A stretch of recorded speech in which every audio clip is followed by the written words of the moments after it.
Yo, it's the exam coach checking in with you.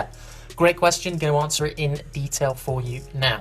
So, you've got a test in a week, you've also got other stuff you need to revise for. Classic predicament where you need to allocate your time effectively in order to make sure you smash everything. You're going to have to do this in exam season 2.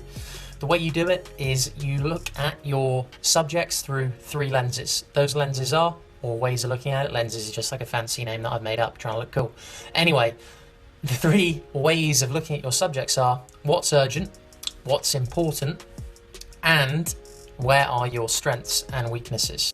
And you take those 3 factors and you stack them up against the subjects you are revising. So for example, let's say you have a maths test coming up.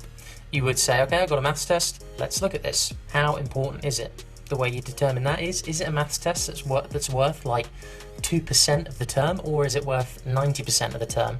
If it's worth 90%, it's pretty important. You want to be prioritising that and making sure you put a shift in. If it's worth 0.5%, yeah, it doesn't, it's not a huge deal. Yeah, you want to smash it, you want to smash everything, but it's not huge, so you take that into account. Next thing you do, is it urgent? If you've got a maths test in 2 hours' time, it's pretty urgent, you need to crack on and smash it. If you've got a maths test in a month, it's not that urgent. So you figure it out like that through those 2 factors. The next factor is how confident do you feel, or how competent are you in that subject at present? If you're a beast at maths, you know that you don't actually have to commit that much work to the test because you are actually in a good spot and you're going to smash it either way. But you've got to be honest with yourself here. If you're not in a good spot and you know that if something comes up, you're very, very likely not to know it, or you just haven't been paying attention in class properly, or you're just falling behind a bit, you need to allocate more time to that subject.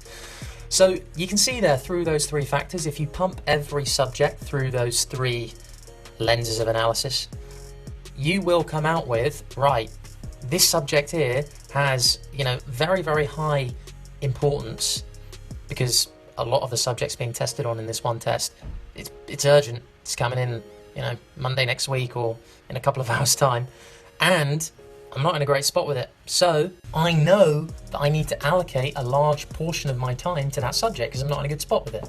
Other ones that I'm in a cracking spot with, I'm just going to chuck in a half hour here, half hour there. But what I am going to do as well is I'm going to take the time between now and when I've got each of those tests and proportionally divide them up based on how I'm feeling about it and what that analysis just told me.